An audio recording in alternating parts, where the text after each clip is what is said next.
Welcome to Teaching Artist Podcast, a show dedicated to discussions of teaching art to kids, making art, and how those things overlap and feed each other. I'm Rebecca Potts, your host, a visual arts teaching artist.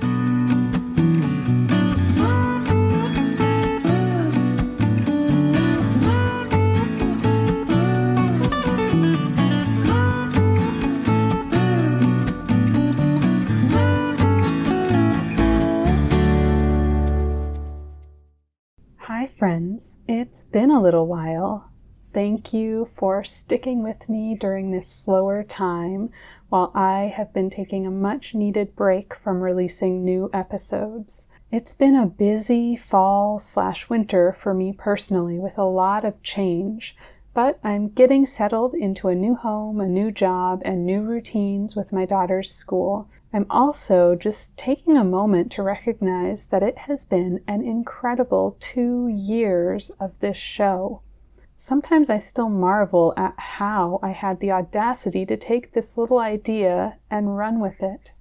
It has been wonderful connecting with so many artists and educators, sharing their stories and learning alongside you all. This episode is a special one and will be the last one of 2021.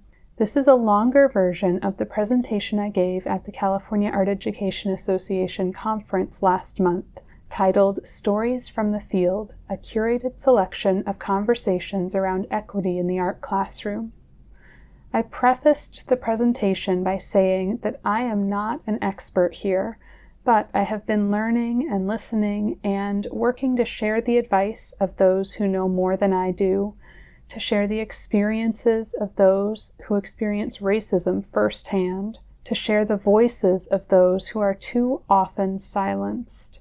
It was a daunting task to select clips from over 80 hours of conversation to fit into 30 minutes. What I'm sharing here is actually my longer cut, so it's closer to 45 minutes.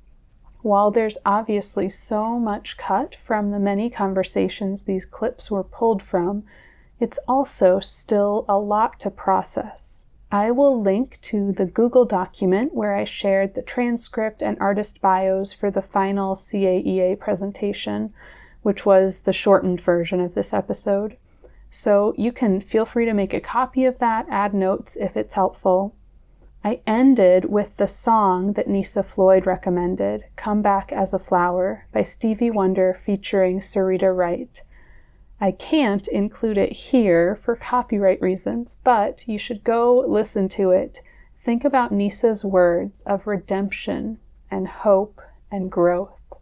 As I feel our country, maybe the world, I don't know if it feels this way outside of America, but as I feel our country sink further into dogma over democracy, hatred over humanity, it's easy to feel defeated and hopeless.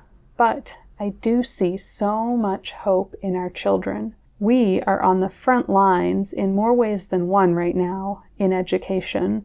So hold on to that hope, nurture empathy and love in those young people, and trust them. Trust your kids, trust your students.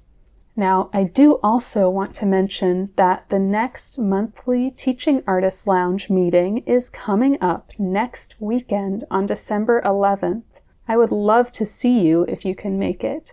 I facilitate these meetings along with Victoria Fry of Visionary Art Collective. They are usually held on the last Saturday of the month. This next one will be focused on Teaching for Artistic Behavior, or TAB, in a workshop led by Nicole Mikafus, who shared her journey in episode 73. I'll drop the link in the show notes. And then our January meeting will be another session of mini artist talks, which have been such a great way to meet more artists. We'll be sharing info soon about signing up to present or attend, so stay tuned on Instagram at Teaching Artist Podcast. Okay, here is the episode. Art is not immune from racism. Racism pervades all aspects of society, you know? Yes. Yeah, and in the art making and the art history, and what kind of images are we exposed to? What kind of images are Black children exposed to, throughout their schooling in art, So it's kind of like dismantling some of that stuff too. Being anti-racist in the classroom is about using current events. It's about just talking about people of color and their experiences. You know, when you hear something in the classroom about a stereotypical thing or notion that people have about someone of color, like addressing it in the moment and talking about what was said. So it's about the class culture as much as it is about the content, and then culturally responsive teaching, like making sure you have posters in your classroom that represent a spectrum of people, you know, not just dead white men, right? And things like that. So it's you can access it anywhere is what I'm saying. So it doesn't even have to be just through your content. And it does take a lot of courage. And that courage is not easy to come across. It hasn't always been easy for me. This is something we need to be talking about. And this isn't something that we should just talk to, high school students or middle school students about. We can talk to elementary school students about this too. You bring yourself into the classroom and the world is there, is present with your students. So this needs to be front and center. I think art is such a powerful tool for change. And I think I was even talking with kindergarten and first graders about that, and they really took to the concept. So I think you can talk about that with kids of all ages. We can all think beyond our scope. We have our scope and we have our daily lives and we have our world that we live in. And I think it's so healthy when we can just take a leap and take a look at something else and flip something upside down and say, okay, what does that look like upside down? Yeah. What does that look like from the back or from the side? How can I look at this in a different way? When you look at curricula as a whole, it's definitely a white center, like coming from a white perspective. And I think the more that we show them these inspirational people of color and these heroes, and, I think that can go a long way. I just think we have to do much more of it. For the last few years, we have been focusing solely on Black artists because kids in school, if you're lucky enough to still be in a school that has art, you're going to learn about Picasso and Matisse and like all of those people. And none of those people have any connection to my kids. And that means my kids don't have any connection to their work. And so I didn't want them to look at art and see it as something other, as opposed to the art being something that's inclusive. Really being critical of art movements and the story that's told of Western art and its supremacy. So at the same time, I'm like, I think I would like to, I'd be much more interested in changing that story than teaching it. Teaching art by and about people of the global majority and allowing those people's own voices to speak, not only literally speak through artist statements and videos that you can pair with the work, but to speak through the art. So when art is about the self or society or the world or about social issues, then you are getting a taste of that person's perspective. And that person, that individual person, not this token of a culture that I'm trying to sprinkle onto my class. If you're interested in using social justice or any of these kind of practices in your work, is really letting the artists speak for themselves and then asking your students, so what do you think about that? Show artists who talk about these issues so that it's their words being used, not yours. The biggest part of colonization is that your humanity is seen, your humanity is known, and it is obvious to all of us, whereas my humanity has to be experienced in order for it to be real. It's unfortunate that that's how it has to be, but us African-American teachers, us Latino teachers, minority teachers have to be that, and we have to be in these spaces so these kids can see our humanity, know that we exist in a way that is not negative, and they need to take that on to the next generation and lead with love. I try to be really aware of how my own way of making art and my aesthetic preferences affect my class. Like I almost give it as like an artistic bias. Like, okay, that's a bias that I'm bringing to the classroom. I see so much value in, number one, holding yourself accountable as a teacher and saying, okay, if I'm going to show 10 artists this year, being intentional about who those 10 people are. Are you representing people of different artist identities? And that includes race, that includes sexual identity, that includes gender and non-binary artists.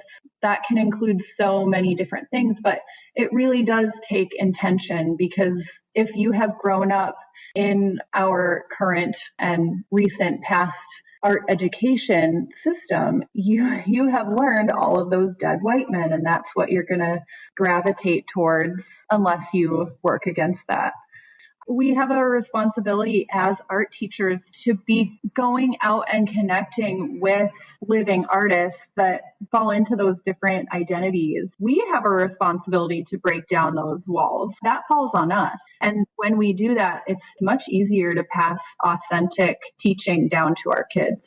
Make your projects centered around what's happening now, and then contextualize what's happening now with history. Like we're all history teachers. When I think about the art that was in my home and my parents being teachers, they were doing that decolonization, right? Like they were decentering whiteness. They were like, I got in trouble being like, Columbus is not a nice man, right? I got in trouble at school. Like I was like, he is not a good person. Like he has problems. Like, missions are not happy places in terms of California history, right? Or saying without Africa, and specifically without certain exhibits that happen, right? People being exhibited, African masks being exhibited, like Picasso wouldn't be Picasso, right? Like Guernica could never, the movement of those pieces or the way masks were used, like Cubism itself, right? Like where that comes from. I was lucky to have parents who were trying to teach me those things. It's really important for us as educators to share the work of those living artists with our students, and especially a diverse range of them, just so they can see themselves in our curriculum, and to make the curriculum much more relevant for them. Kind of going back to what I said about me sharing my own work with them. When they see artists in San Diego working with these concepts, it makes it much more engaging for the students. If you see someone that looks like you doing a certain thing, whatever that thing may be, it makes that thing more attainable for you in your mind. If you never see someone that looks like you doing something, you may feel like that's not for you to have. I'm British Indian, so obviously I'm non-white, and I think that's always been a plus for me, because when I go into school I can be a role model, because they're not used to having artists coming in who might be from a similar background to them. Especially something I'm quite passionate about, because I like being able to give children an opportunity to see how they could do something different. I also think it's really important to go into my space and acknowledge my whiteness right off the bat. Because I remember I had a kid who came up to me and she was like, hey, miss, I really appreciate you being here. She was an 8th grader. This girl's awesome. I love her. I still talk to her. It was a couple of years ago. And she was like, I got to be honest with you. Like, I didn't trust you at first. And I'm like, that's fine. I'm not going to get offended by that. I was like, why? What's that rooted in? Right. And she was just like, straight up, because you're white. And I was like, I completely understand that. And, that could hurt some people. That could be a lot of questioning for some people. But for me, it was like, how do I continue to build this trust and know these kids are safe in my hands and we can understand each other, right? We can learn on a human level while also still acknowledging color, because I think it's important to know that there's a beauty in the difference, and there's a lot of cultural differences, but we can still kind of work together. What's really just important is holding space for students. And what I mean by that is I tend to allow freedom of speaking minds and knowing that I don't know everything that they're dealing with, like on a personal level. And I remember I had this one student, I don't know, this must have been like 10 years ago, and he was a Black student, and we were just having a conversation, and I was talking about walking around on Main Street or something like that. And he's like, I don't do that. I was like, what do you mean you don't do that? He's like, I can't do that at night. And I was like, and at the time it didn't, 10 years ago, didn't really resonate with me at first. And I was like, well, can you tell me more about that? Like, why do you think that? He's like, miss, do you think about how much you're white? He's like, do you think about the fact that you're white? And I was like, to be completely honest, that's not something I normally think about. He's like, miss, I think about that I'm Black every day. And that's something that I need to think about when I'm out and about. And I was like, oh man, like, can you tell me more about that? And I remember just stopping class, because he was a kid who would not feel bad talking about it to everyone, and just kind of holding space for him and allowing him to just have his moment of talking about that, and then it facilitates more discussion. And when I have students like that, or even discussions like that, my role is more of like a facilitator and a question asker. And so if I can ask the right questions, and I really want kids to have the dialogue or students to have the dialogue and be able to talk freely amongst themselves, which I think has been really beneficial, especially in these times after, the insurrection at the Capitol and having good discussions around that. So I think it's just important just to hold space, allow them to have that talk and have that ability to kind of get their feelings out in a respectful way. It's always conversation that's worth having, even if it means like we have to put a little bit on hold whatever we may be drawing in class. I remember when he told me that, when he asked me that question of how much do I think that the fact that I'm white, and I was like, oh man, like that really put it in perspective to me. And it was one of those times where you're like, wow, this student really just gave me a lesson today. And I've carried that with me for the last decade. There is this push for re-examining the canon of artists that you show, right? Yeah. To make it a more anti-racist curriculum. However, I feel that there's definitely a difference between multiculturalism and true liberatory education. And it's all well-intended, right? The well-intended re-examination of your curriculum. But just in my opinion, I think multiculturalism fails to question what I keep talking about, this idea of the power structures in your own classroom. And you'll continue to oppress your students and only perpetuate the colonial agenda of control and disempowerment if you just simply think that representation is adequate in truly changing the system. One of the things that I think is very important is this idea of power in the first place. I think humans feel as if they need control. And people have to ask themselves in every moment, why do I feel the need to control this moment? Why do I feel out of control when someone doesn't react the way I want them to or say what I want them to? What is it in me that needs that? And where can I go to resolve that is purely about me? Because most ways that people try and gain control a parent trying to gain control of a situation. Sometimes, for example, you have a parent yelling at a kid for not tying their shoes and they're trying to control, tie your shoes, tie your shoes.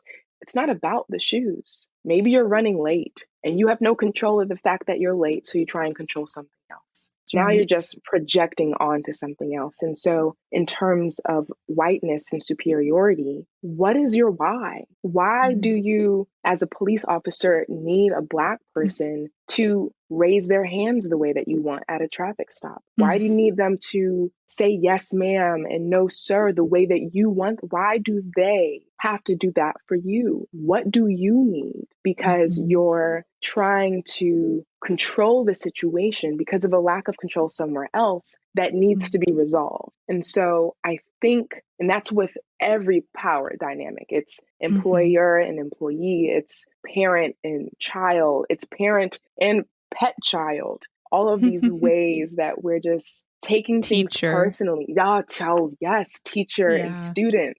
And which reminds me, I was shadowing a teacher once, and she was wondering why the kids kept running around the classroom. And she kept getting frustrated, and she would yell at them and put them in timeout. And then she realized that the assistants were also watching the students run. So she went up to the assistants and she said, why are they running? And the assistant said, you're taking long strides. You want them to keep up, but you don't want them to run. So you have to choose which one you want more. And that's when she realized by putting them on timeout, she was trying to control their running when all she needed to do is control how fast that she walked. So here you have it, an authority figure trying to gain control of a situation outside of themselves instead of looking internally. Because once she did that, the kids were walking normally because they didn't have to run to keep up with her. Your legs are really long. What are they supposed to do? They want to go to the next lesson.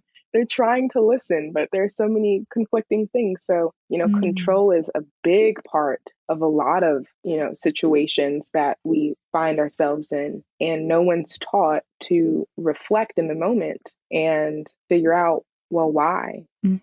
If you have issues with control, and you like to control everything, you should do some pottery. because it will help you sort of release and relax around the control issues. Yeah. Especially since with pottery, it's a little more difficult to have full control. Your position as a teacher in and of itself can be harmful, and you need to realize that and think about power. As a teacher, I think you have to break the rules because you're ultimately the buffer between the state and your students. Yes. And you need to be filtering the stuff that is harmful. And you need to create more of what is human. Everyone wants to be seen. I mean, that's the same thing with our students. I think they all want to be seen and heard and valued and just know that they have a place in the art room and in school. In the beginning of the semester, we come up with a menu of options and ideas that the kids really want to explore. And we build our curriculum off of the things that the kids are interested in. I love ideas of sit spots with kids and just being in a place and seeing really what's going on with their senses, what they're paying attention to, how they're connecting with a place, and then going from there. Some favorite projects have been looking at the way that seeds disperse and looking at the growth of a seed if we're thinking about that idea of rooting, and looking how seeds travel through wind and water, and then it kind of becoming a metaphor for how do you create space for yourself to grow? How are you naming yourself in a place? Like this idea of belonging. I try to leave my artwork open for interpretation. And when I'm teaching, I try to leave the floor open for conversation. Let the conversation lead to discoveries and those aha moments that kids need, and that they may not get unless you give them that space to talk through things and, really discover their train of thought and how they process different ideas or concepts. The beat of the day is so fast. Yeah. Or it used to be so fast that every minute was planned, marked, and measured. And I think sometimes that can be detrimental to the creative process. Yeah. I think that absolutely. We ask sometimes for benchmarks and assessments. And I think that sometimes we just need to say, you know what, this practice, what we're doing right now is inherently important, regardless of what the target is for the day. That we are here and we're working with materials and we're experimenting and pushing our voice into the world and building our confidence. And that in and of itself, that is an important and great thing. And that only helps bolster a scholar's education. Yes, absolutely. I mean, how can building your creative problem solving skills not find itself filtering into other parts of your day? How can building your confidence in your ideas, in your voice, not filter into other parts of your day? If a student came to me and had an idea that was just a little more outside of the box than I was comfortable with, I would recognize like, oh, I'm not comfortable with this, but why? Like, what's wrong with this? And I would just say to the kid, okay, please go try that. And it was okay. And it was so much better than what the outcome was that I wanted. And I realized that I needed to give the kids more space to have, I mean, it's art. We're supposed to give them space. Yeah. And that was the one thing that I don't remember getting in college. The definition of a mistake is challenging because for most of us in art, that's what the beauty is. It's the nuance. I love teaching on a platform of failure. And my kids when they hear the word failure as these kids are awesome and they're doing great work and they're very high achieving, and they hear the word failure and it's automatically like a worst case scenario. So trying to shift their minds to think about failure as an opportunity is really one of the best challenges I have as a teacher. And I think that's a role that I'm really grateful that I get to play, and sort of teasing out and playing with that idea of really the word failure, which in academia or in school, I think is a really scary thing for parents to hear, administrators to hear, kids to hear. But I sit inside of it and I love it because, I do it every single day. I do it as a parent, I do it as a teacher, I do it, as a partner. And what is to be gained from something not working out the way we thought it would? The best art I've ever made has happened because of an accident. If your student respects you, they're going to respect the content that you're bringing towards them, and they're going to think about it more.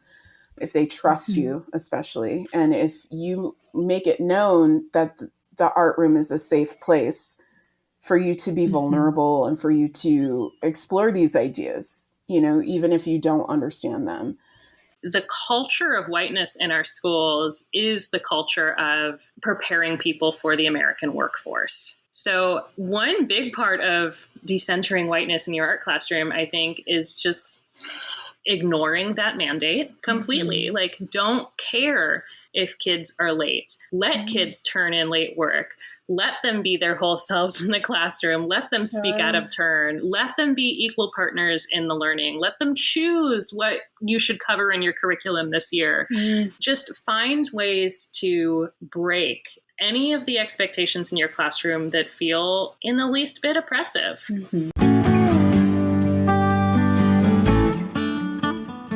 Before you do any of this sort of work, you need to first build relationships with your students. If you're going to have a thread of social justice or any sort of race theory or anti-racism in your classroom, the very first thing you have to do is know your students. You have to build relationships with each and every one of them. It can't be a passive thing. A yoga teacher would never send you away like, oh, you can't touch your toes? Well, come back to me when you can. So like an art teacher, you're not an artist because you can't draw a straight line or whatever. Right. We just take it from where you are and then we go from there. You have to be ready to learn more when it comes to students as people. This is just who I am. And, when you fake it, the kids can tell. Obviously, you work up to that with co-creating a community. A lot of the work I do is on the basis of the relationship that I create with my students, as well as the environment and container that it's withheld in. It starts being collaborative. And I keep coming back to that. Like, we are in community together. They are equally artists as much as I am. And I need to pause and allow them to lead me as well, right? It's like that give and take. We had these conversations for a good 2 weeks before it led up to an art making project. And I felt like those discussions, they were so powerful, and everything that my students said, they were just so thoughtful and willing to learn and willing to see all sides of the picture. We also kind of stage it at the beginning now, where I mention that you might not agree with everything, but let's agree to disagree sometimes, and let's just be respectful of each other and different opinions, and we might learn something from each other. When our students and when people are making work about identity, you listen. Yeah. When my students share work about themselves, I'm not critiquing them. I am looking at the materials, or I'm asking questions, and you're pushing them and, making connections and relating and sharing other artists that maybe they would connect with. And It's so important to ask them, because what you think is the best lesson, right? Like, it comes back to that, like what you think your best lesson is, and often what they think the best lessons are very two different things. Feedback has been really important. So getting feedback, just like, how do you think that lesson went? What would you change about this semester? But also saying, like, what was your favorite memory? And then students are thinking, and that's really helpful information too, because it's like, oh, I guess we should bring in more guest artists, because 19 out of 20 students said that was their favorite class of the whole semester. And I know Flavia does those feedback surveys too. And I didn't do that my first few years teaching, and it's really helpful. Being in community with our students, remembering your student inside that space too. The hope is, with doing this work on ourselves and thinking about that, is that we can then maybe empower our students to have those conversations when they're hopefully not, but when they are inevitably in a position like you were in, and able to say, like, this is about me. Are you asking about me? Are you asking about my work? Or what's making you uncomfortable here? And it's, I think imagining my 18-year-old self having a conversation like that is laughable, but I'm hoping that having these conversations as like a 12-year-old will empower them in the future.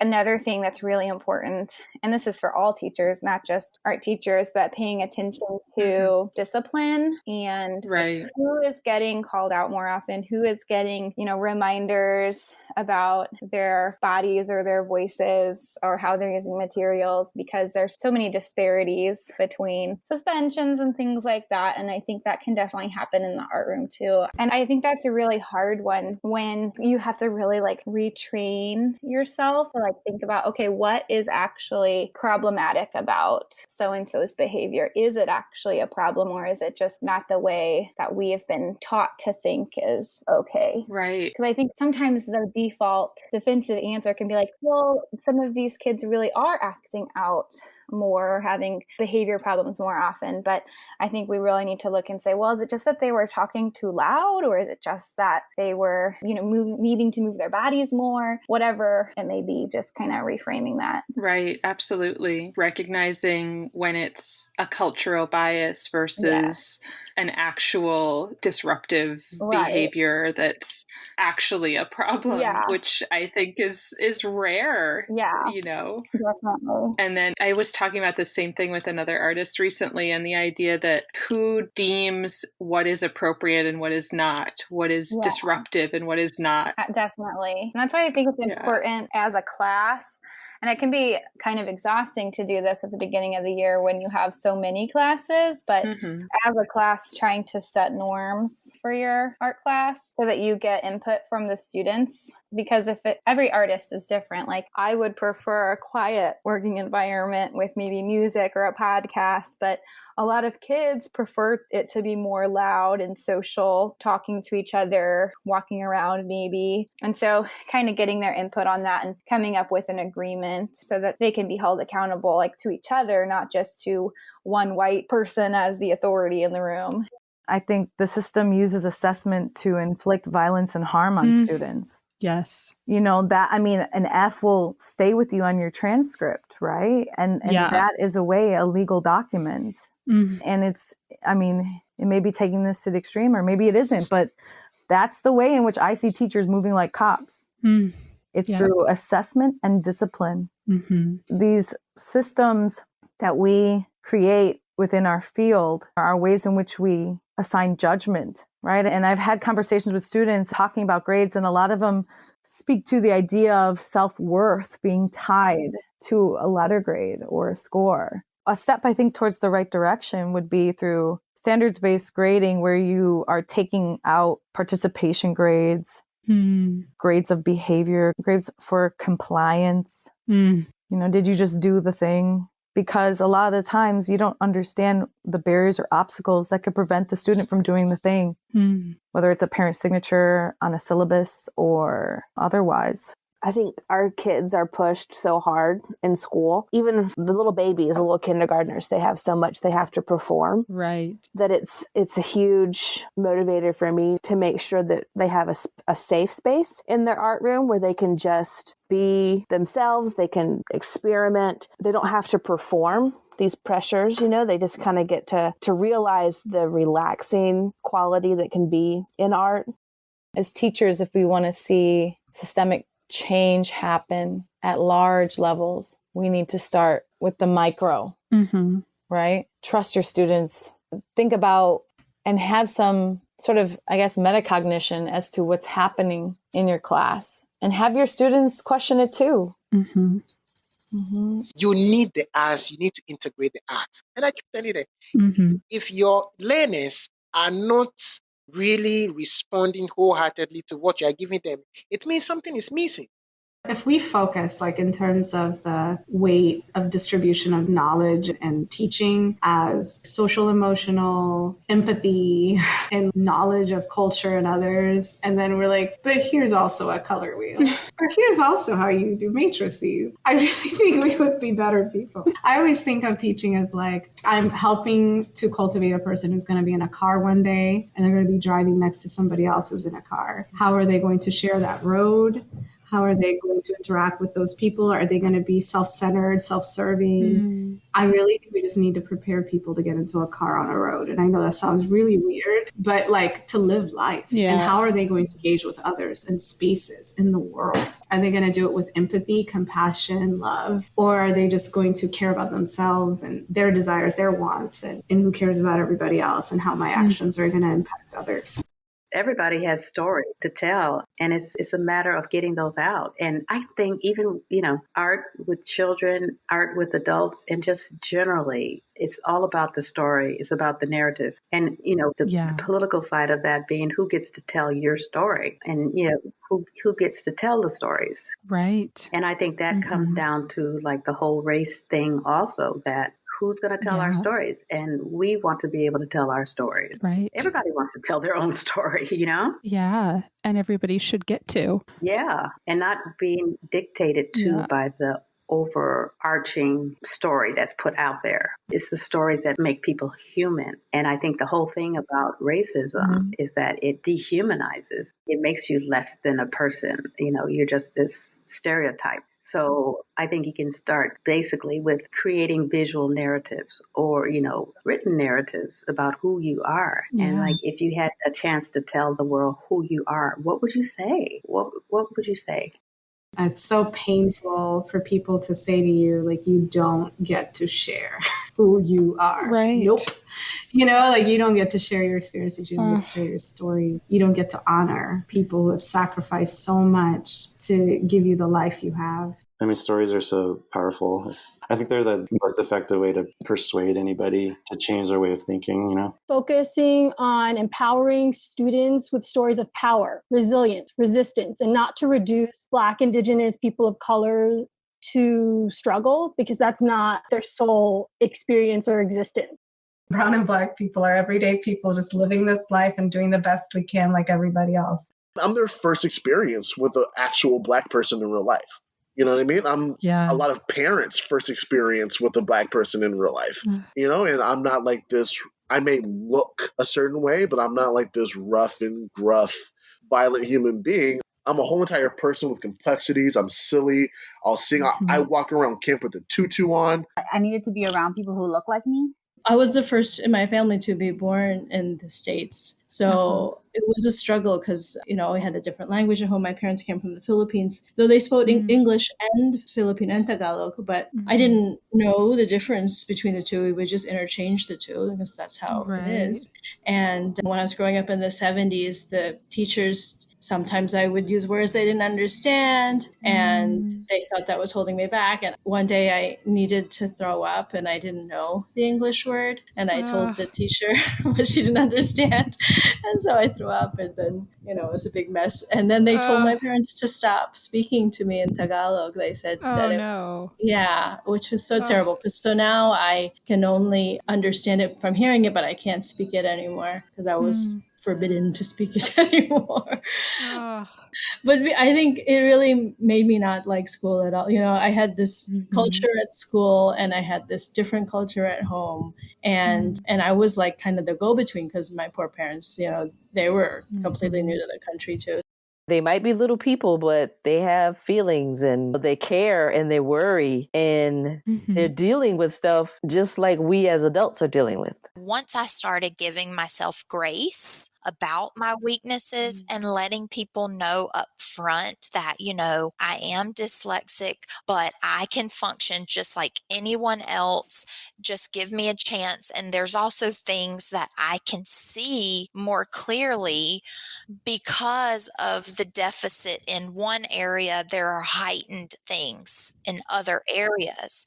We don't have to be in these tight little boxes anymore. And in fact, none of us actually fit in those boxes. And if we can have these tools and some guidance and encouragement to start to take things in new directions and see what else we're capable of. I mean, it's just endless what's possible. I feel like I'm growing so much. It's painful, right? Growth is painful.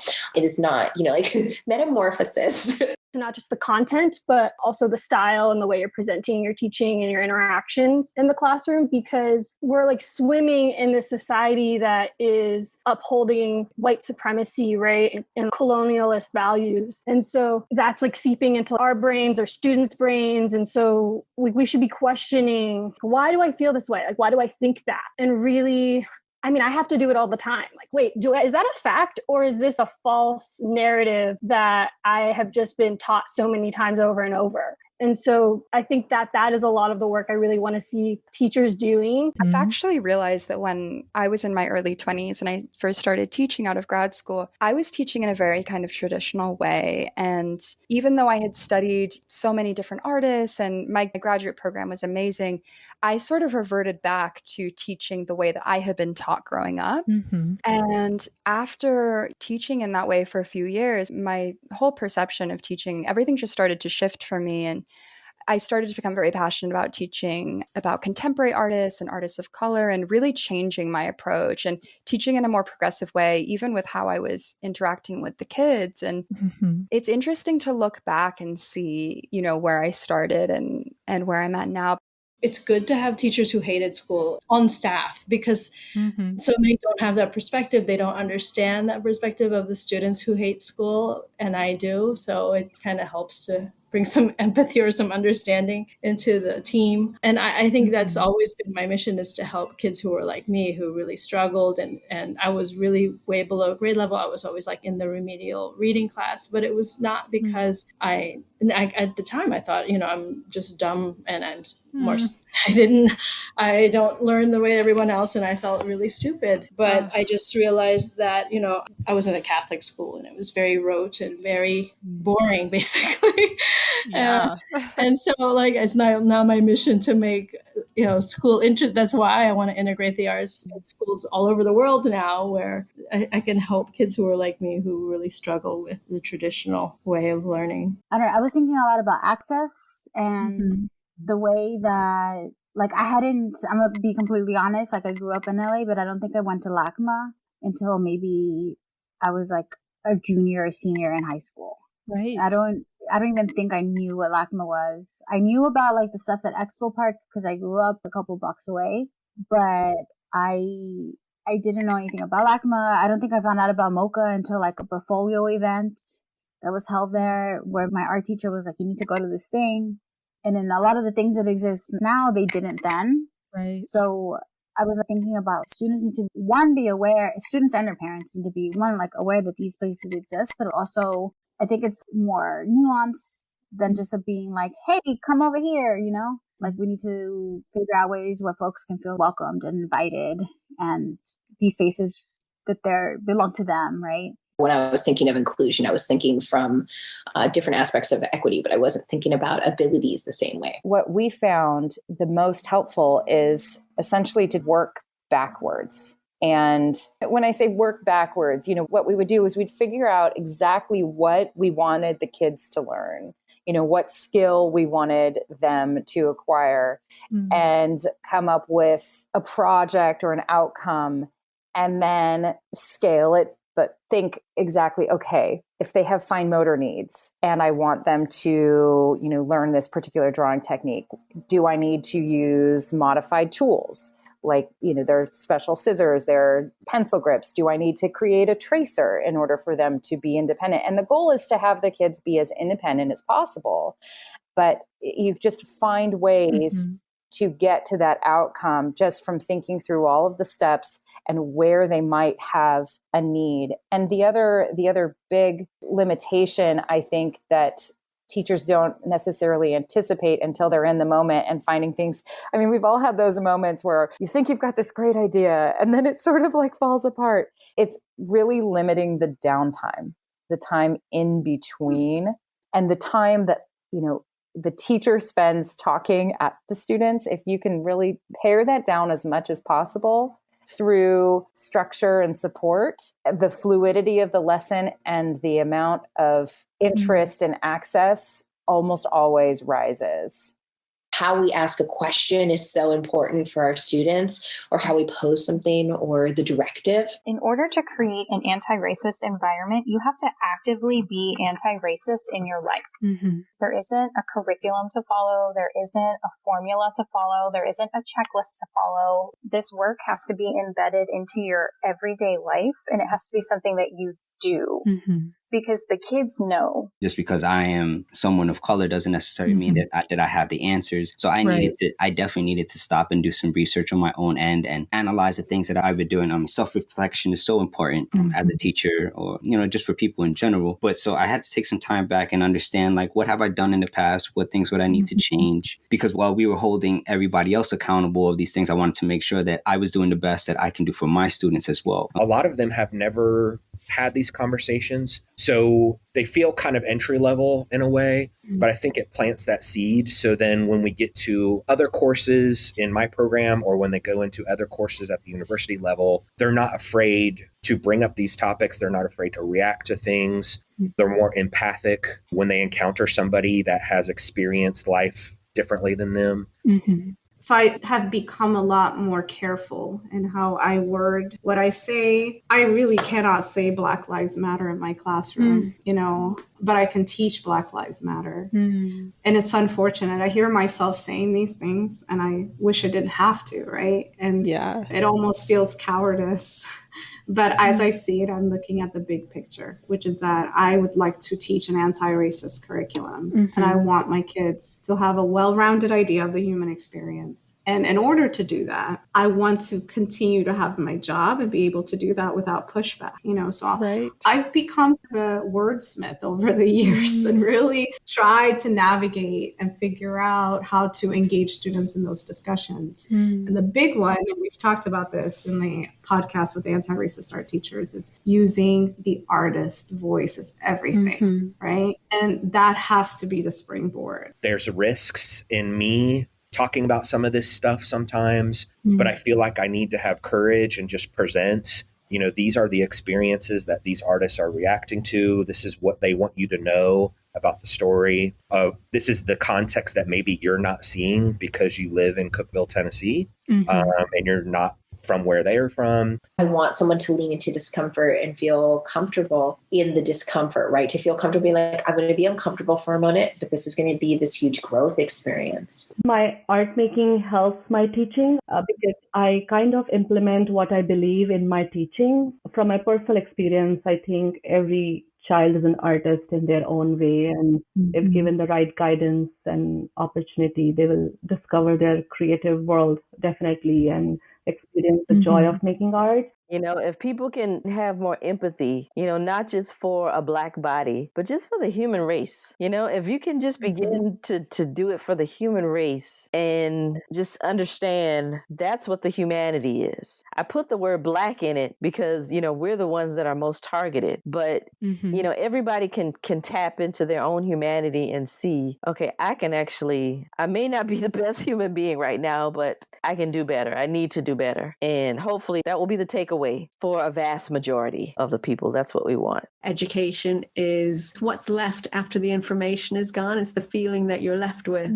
That's the part that endures and that allows you to carry your education on through adulthood. Come back as a flower is literally how I want to live my life. No matter what happens, I can come back as a flower. And the fact that it is not only speaking to my interest in gardening, but speaking to the essential nature of art, of this song, is the reason why I felt whole enough to believe that that flower would come back and believe that people aren't lost causes and that someone who was raised in a racist society will not always be racist. And someone who is homophobic is mostly just scared of something and doesn't mean that they're unworthy of being loved. Like, you can come back as a flower and you can come back softer and stronger. And those two things can coexist. That soft fragility and that strength, those are all things that can coexist. And with art, you can explore that in very meaningful ways where you're not performing this socialized version of you.